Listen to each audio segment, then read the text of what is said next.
frontier town of Port Williams on the western seacoast of Canada. Jumping off place for the great lumber forests, the far northern gold country, and tonight, that realm where the impossible and the incredible are commonplace.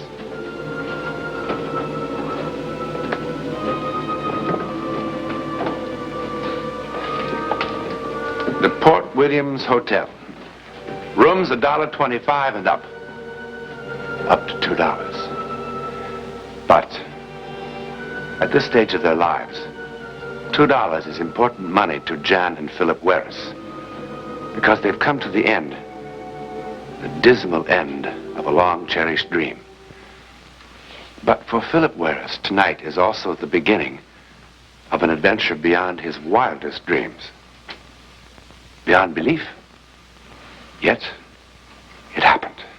Checkout time's 12 noon. Bathroom's down the hall. Thank you.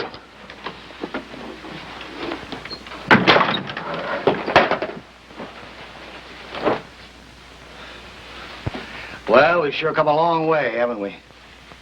I guess we can stand it here for one night. Yeah. Oh, Bill, it's not the end of the world. Anyway, what have we lost? 8 or 9 months? That's not all we lost. We lost the farm, every dime we saved. You didn't even have enough money to buy a pair of shoes or dresses. That lousy flat we lived in for 3 years. Hamburgers or spaghetti every night, month after month. You don't like my spaghetti? And I've given you nothing but a bad time ever since we've been married. Will you stop? Ooh, though you were a bust as a farmer, you're a darn good newspaper man. And the Gazette'll be very glad to have you back. You'll see. Oh, sure. All I have to do is tell them I'm coming, and they'll arrange a ticker-tape parade around Dominion Square. Why don't you go down and get the train tickets? The walk will do you good. Because I don't have the money. What? I said I don't have the money. What about the money from the farm? Well, we didn't get $3,500 the way I said. We only got 28. 22 we owed on the mortgage, and the creditors got the rest. You mean we're broke? Not even enough for a train fare? Not even enough for this room for very long. Oh, that's why you were so depressed. What are we gonna do, Phil? I'll try to get a job. I don't know what, but we won't starve. Well, look, we will be able to save enough to get back to Montreal eventually. Eventually? How long is eventually? Look, I know I made a mess of things. Oh, baby, now please don't cry. We'll make out. Okay.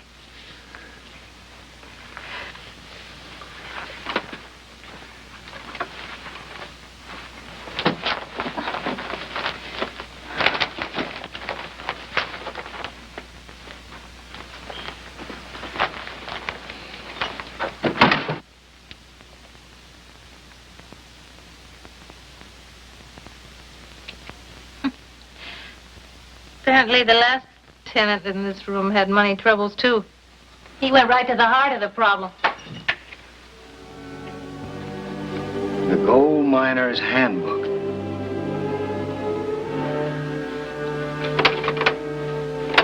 First thing tomorrow, I'll try to find us a place where we can fix our meals.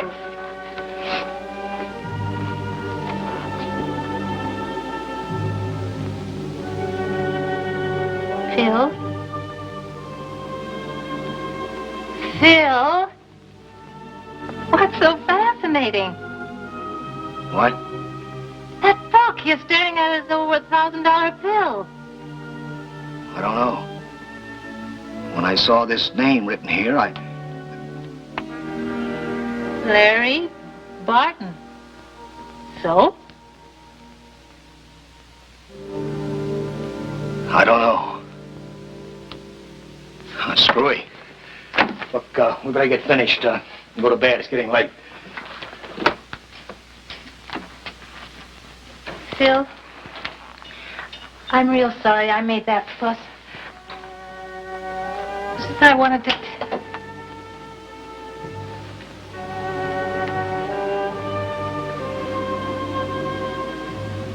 Phil. Phil! What's the matter? You tell me. Tell you? What? Phil, what is it? What's the matter? Nothing.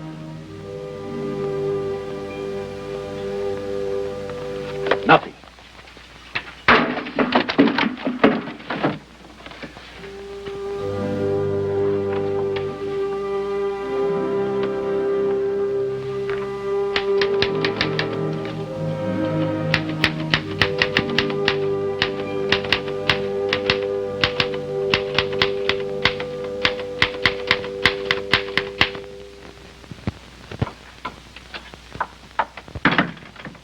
Get up. Boy, there's going to be a line at that bathroom door.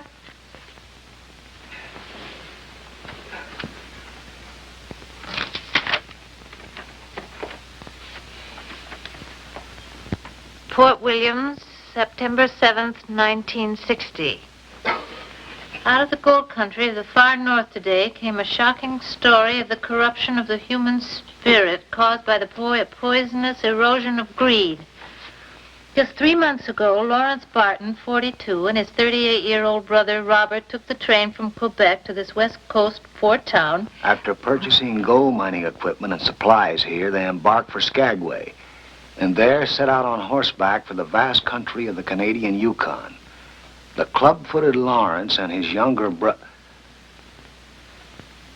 Club-foot. That's laying it on a little thick, isn't it?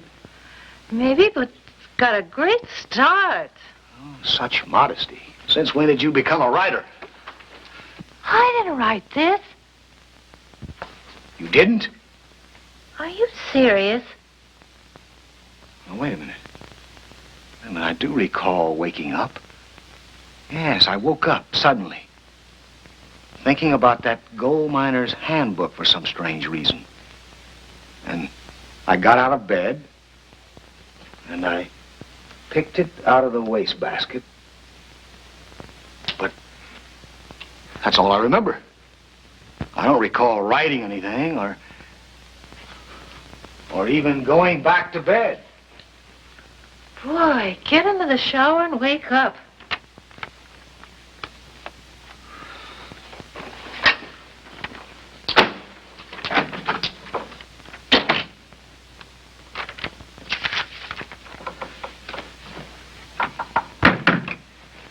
In the shower, I figured out what must have set me off. Hmm? Larry Barton, the name in this handbook. The brothers in that yarn are Lawrence and Robert Barton. This is an absolutely fascinating story, Phil. What? You still don't remember writing this? Nope. Don't you think this is a little strange? More than a little. What can I do about it? Boy, I know. You can finish it and send it to J.G. Carter. He'll buy this in a minute. Look, he's a newspaper editor, not a publisher of fairy tales. This is perfect Sunday supplement stuff. Look, but it isn't true. I get myself in a fine fix sending in a hoax. Well, who would care? You send the paper an exciting story, and we get the train fare back to Montreal. Honey. I'm serious, Bill. This is a darn good story. These two brothers traveling through the mountain country up north looking for gold. All the trouble they get into and how they're lost and they haven't any food. I don't care what you say. This is just the kind of thing they want. Like this part here. Look. Where you say, actually, the mine is only 16 miles from the settlement of Riverton, only they don't know it. And with all this gold, they're starving to death. Oh, brother. There they are, just sitting there, thinking of nothing but that gold and hating each other. Each waiting for the other to make a move toward his gun. What a situation. How does it end? Well, they kill each other naturally. Oh, Phil, I'm serious. If you put an ending to this... It ends. Where it belongs. In the wastebasket. Now, any 5-year-old could figure that out. But that's what's wrong with it, besides being a fake. I'm off.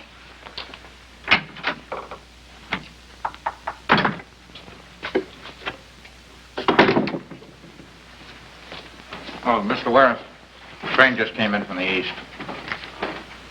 Thanks.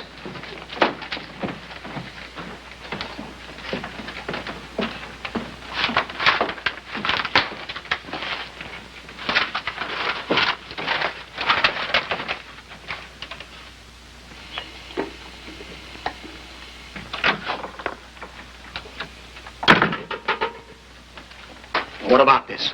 Huh? Take a look. They bought it. Brothers kill each other over gold discovery by Philip Warris. How about that check? Jan, I simply don't think... Phil, listen, I cut out every reference to that clubfoot. Read Carter's letter. Says it's a first-rate job of reporting. He doesn't even object to the ending. Keep reading. A follow-up story? Yes. They've already sent a man to Quebec to dig up background material on the Barton family. What do they think about the brothers who killed each other? And what about the mine? Who gets it? Don't you see the wonderful possibilities of exploiting this story? And they'll want pictures, too. Of the mine, of the bodies, of me. Oh, you're making a celebrity out of me. Do you know that? A fraud. Well, the least that'll happen, I'll never work for another newspaper as long as I live. Sorry, I just didn't think of all those things. I'll say you didn't think. But I just wanted us to have enough money so I could get to a decent hospital. Hospital? Jan, why didn't you tell me? Hospital? Whatever possessed you to go...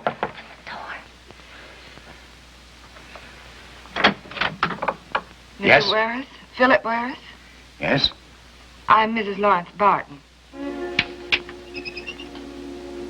Mrs. Lawrence Barton. Yes, I don't want to intrude. I just want to thank you. Thank me? Yes, I suppose I knew Larry was dead. I hadn't heard from him in over 3 months. But I'd never have known what really happened if I hadn't read your story. Mrs. Barton, please, come in and sit down. Thank you. Mrs. Barton, your husband stayed in this room. At least I think he did. And that's really all I know about him. Well, I don't understand. Are you the Philip Warris who wrote this story?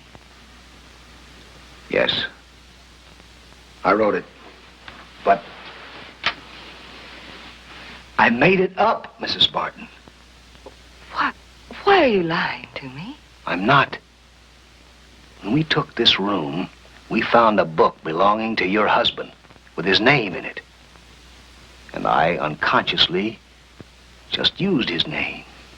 But the rest was sheer fiction, believe me.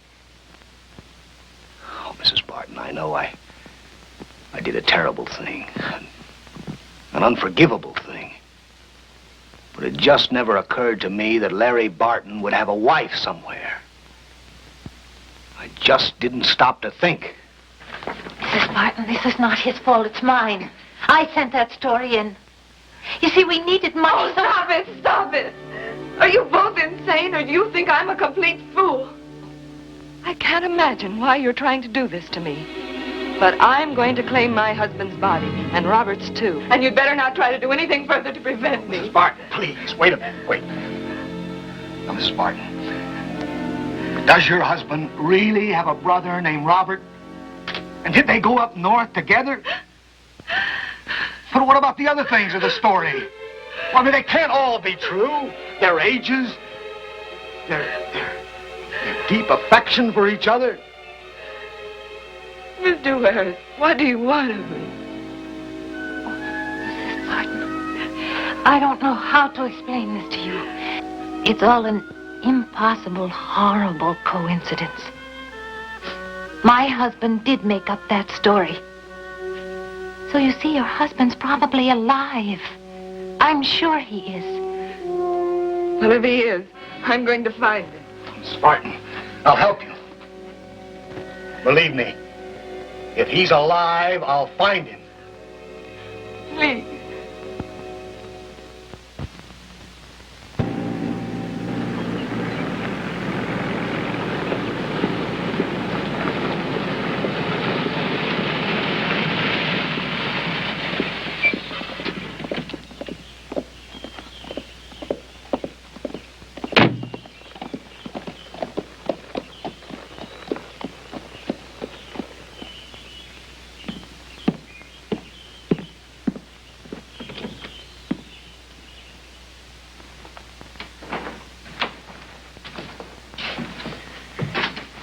I do. Oh, hello.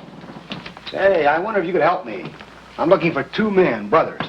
Their name's Barton. Never heard of them. What do they do? Well, they're supposed to be up in this country prospecting for gold. It's a mighty big country. Yes. Well, can you tell me this? Is there any gold mining at all in this area? I mean, nearby, within 50 or 100 miles. Never heard of any gold being found in this area. Well, is there someone who knows for certain? I'm also the government claims officer. Any gold found, the claim's got to be recorded with me or it don't belong to the finder. I see. You know this country pretty well? Been parking my feet on that there pot-bellied stove for the past 8 years. I wonder if you'd be familiar with this at all.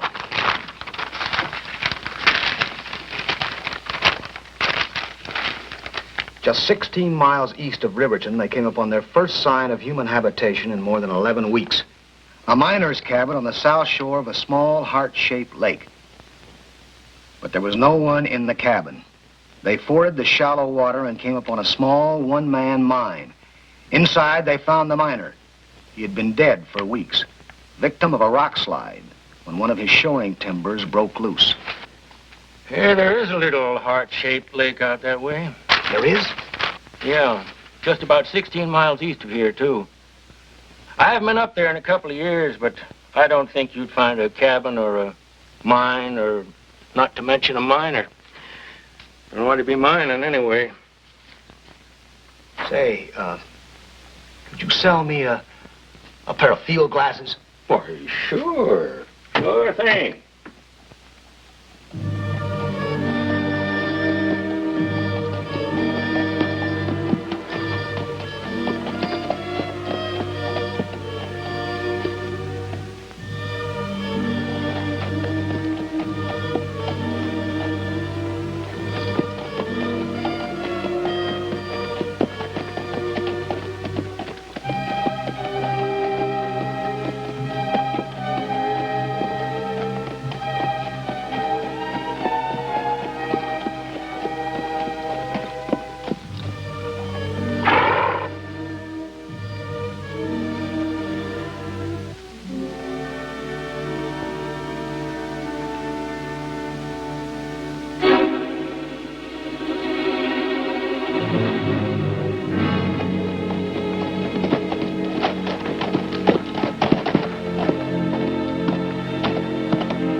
You Lawrence Barton? Robert, Where's your brother? in the mine. Where's that? At the other end of the lake. Yes. I know where it is.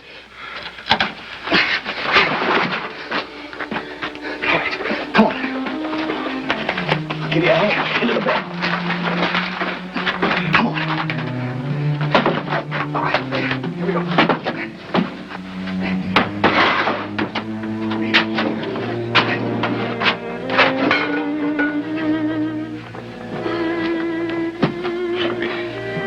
Careful, he'll shoot. Careful.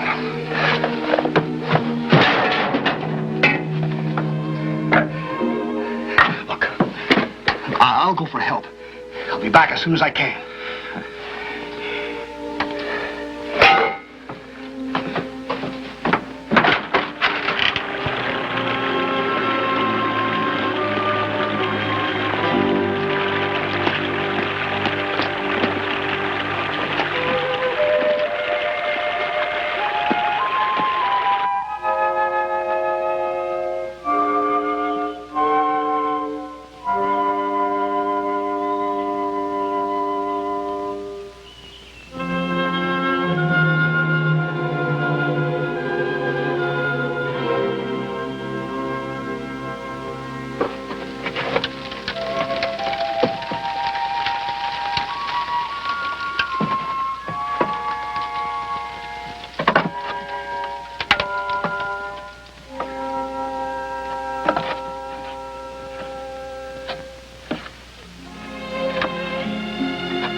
Martin.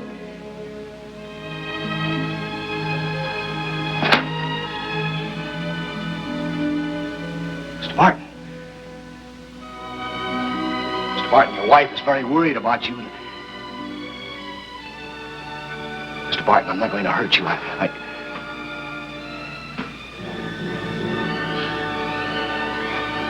Mr. Martin, your wife is in Port Williams and she wants... Mr. Martin.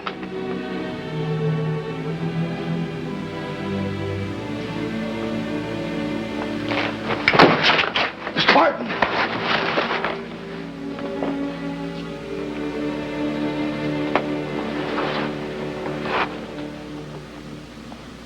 Lawrence Barton was dead. He was dead from cold and hunger. But as Philip Welles had written days before it actually happened, he was really the victim of the corruption of the human spirit caused by the erosion of fear, mistrust, and greed. The story that he had typed that night in some sort of psychic seizure turned out to be true. Only the ending proved to be inaccurate. He couldn't get that part from the mind of Lawrence Barton because it hadn't yet happened. What do you call this sort of fantastic occurrence? Well, it's sometimes almost impossible to label things accurately, particularly when we know so little about what we're trying to label. However, the scientists who study psychic phenomena have devised 14 separate categories, or 14 labels. They are precognition, possession, clairvoyance, and so on. And as research continues, more are being added. Is the story you've just seen, then, telepathy, or psychometry, or perhaps both? Or perhaps both and more? No one can say yet for certain. All that we can say for certain is that the story you've just seen is not fiction. It happened.